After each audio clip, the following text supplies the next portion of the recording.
Hey guys, many years ago we made a video talking about contradictions and paradoxes in Japan, and since then numerous videos that we've made have illustrated those contradictions and paradoxes, and perhaps even this one, because on the one hand, quite often in Japan we see a real appreciation of nature, Japanese gardens and the national parks, and there are a lot of examples. The Japanese religions, Shinto and Buddhism, both have an appreciation of nature, and you sort of see it. You see it illustrated all the time. The Japanese people appreciate nature and enjoy nature. However, the contradiction or the paradox is that they also like to always keep a barrier between them and the nature.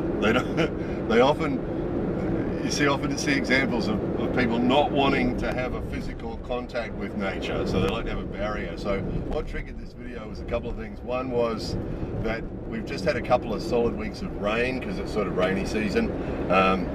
So we just had 2 weeks of rain where it was raining every day, and so rain becomes the topic of conversation. And I grew up in a country where rain was really important. If we went for a period of time without rain, we had drought, we had all sorts of problems. So when rain came, we really welcomed it. We used to get on our bikes and go out for a ride in the rain and go down the park and play in the rain, and so we loved it. But Japanese people, when it rains, it's all about not getting any of the rain on you, and to their point where they will actually say abunai, which means dangerous.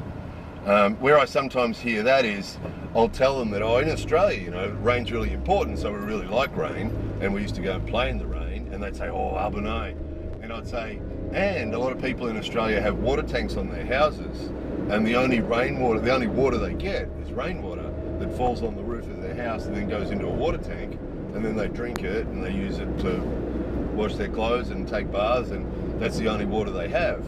And often when I tell that story, they'll say, abunai, dangerous, because they have this image that the rainwater is really dangerous, that it's not good for you. I said, one of the things that triggered this video a couple of days ago, I said to a girl, she'd been outside, she got her hair wet in the rain, and I said, lots of people in Australia actually use rainwater to wash their hair because they think it's better for their hair. And abunai, and so that's one example. So the rain, you can't have contact with the rain. The rain's no good. The other one is because it's starting to get really hot now. We're at over 30 degrees every day, and it's going to get hotter and hotter. 34, 35, 36 in central Japan. 38, 39 if we're unlucky, but quite probably. And the sun's really intense. So what we're seeing is people hiding from the sun. And so they have all sorts of coverings that they use. So if I remember, I'll show you while we're talking. They have these sort of like a visor that goes in front of your face that's tinted, that's UV protected, that covers the whole face, so the face doesn't get any sun on it at all. They have these stockings that to cover their arms because it's summer, so people are wearing short sleeve shirts, but as soon as they go outside, they put these stockings on that cover their arms, usually ladies, but occasionally men too, that cover the backs of their hands and right up their arms to cover all the skin. So you'll often see people here that have gone out that are absolutely covered in stuff so that no sun can touch their skin at all. You'll see joggers doing the same thing, out jogging, absolutely fully covered head to toe. Really super common. In addition to the masks, of course. So of course the face masks that we talked about lots of times before.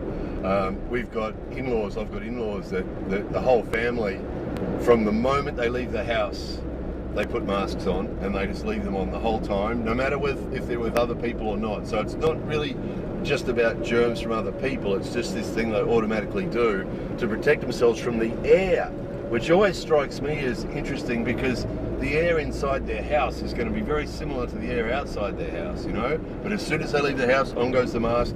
They'll come to our house for a barbecue, and the whole family all wear their masks, and then when it comes time to eat, they take their masks off, they eat, they put their masks back on again, and they just have them on constantly. So you never see those guys without their masks. So they just wear them all the time. So that's sort of the barrier between them and the air, which could be debated by people way more scientifically than I as to how much benefit that gives them. Now, incidentally too, that particular family catch everything. They had COVID like 3 times. They seem to get the flu every year. They do get sick a lot. They do get sick a lot despite their constant mask wearing. So I don't know what it's got to do with anything. But anyway, so yeah, hiding from the air, hiding from the rain, hiding from the sun, and then actual contact with nature itself. So of course the houses have the Genkan, and the Genkan's the entrance. So you walk in the entrance and you take your shoes off, and then walk through the house in your house slippers. So there's a barrier. There's that barrier between the outside of the house and the inside of the house. Which I've got to tell you, when you live with a Genkan all the time, it is good. The result is that the inside of the house stays much cleaner because you haven't got people walking around in shoes. So it does work well, but it's just another example of what I'm talking about with that barrier between people and nature. And then what they do is when they go to a park or a beach or somewhere like that, they actually recreate the Genkan thing. Because what they'll do is they'll take so they have these things here, these plastic blue sheets, right? Always blue, don't know why they're blue, but they're always blue. These sheets of blue plastic that you guys would have seen in your own countries, we use them for all sorts of stuff, covering things, keeping the rain off things.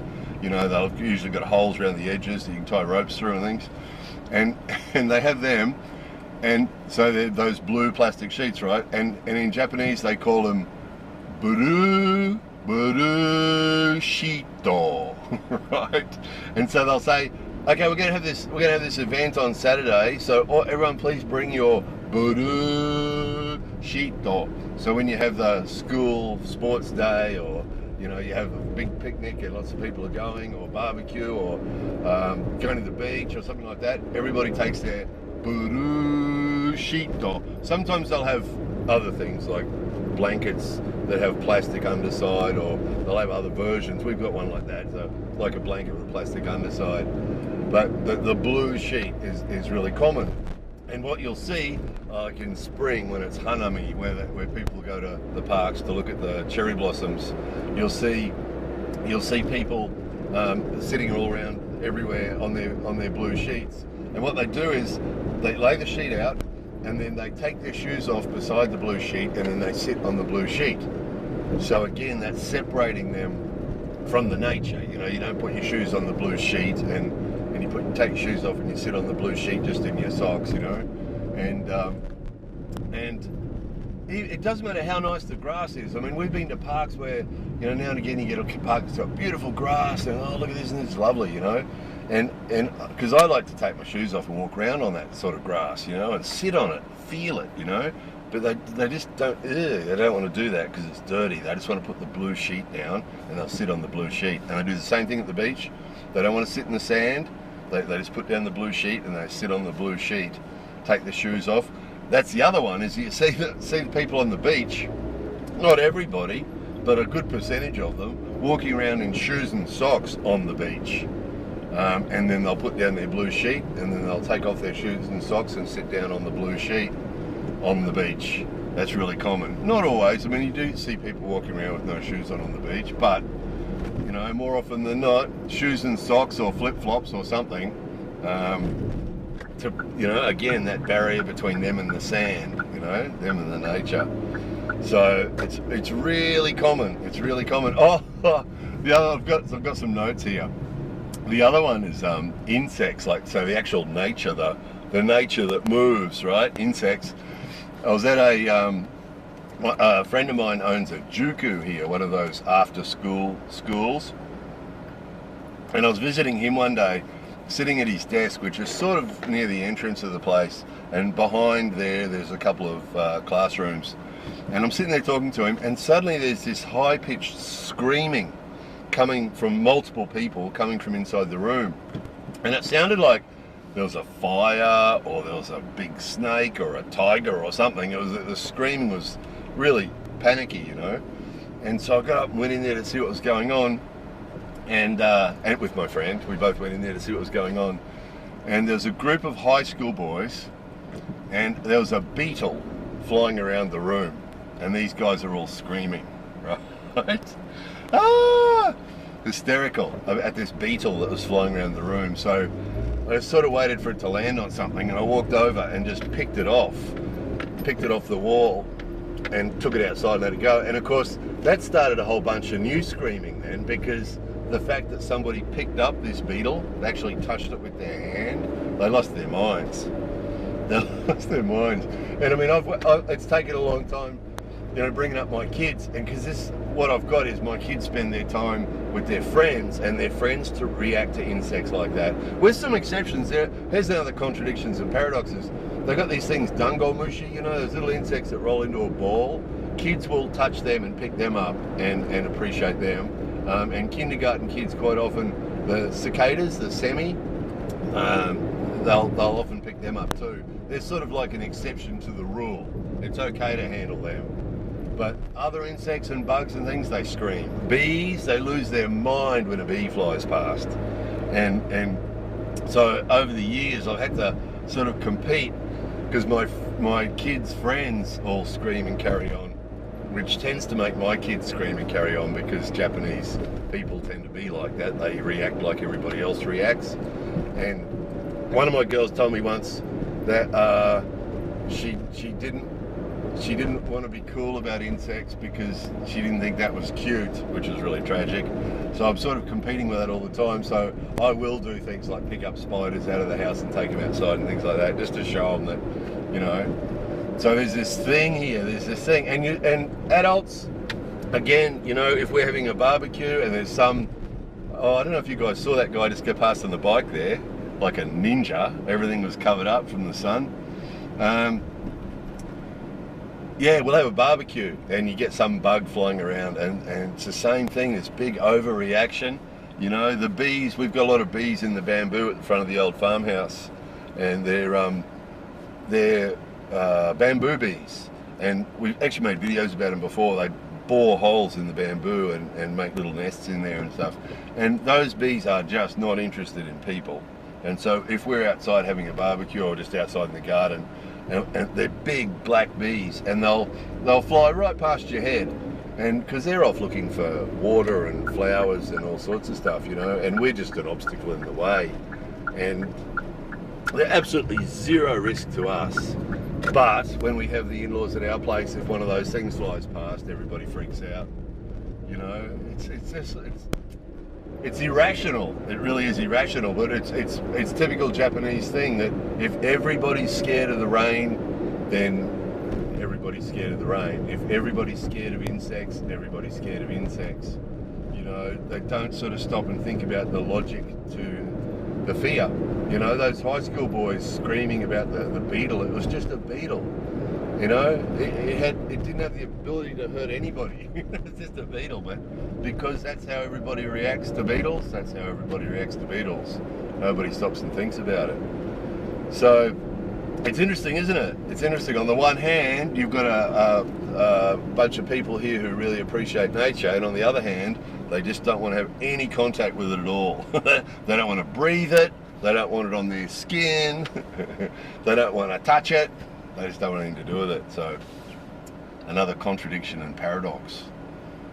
So anyway, I think that's all the examples I had. I'll probably think of a whole bunch more as soon as I turn the camera off, because it's just constantly examples of this.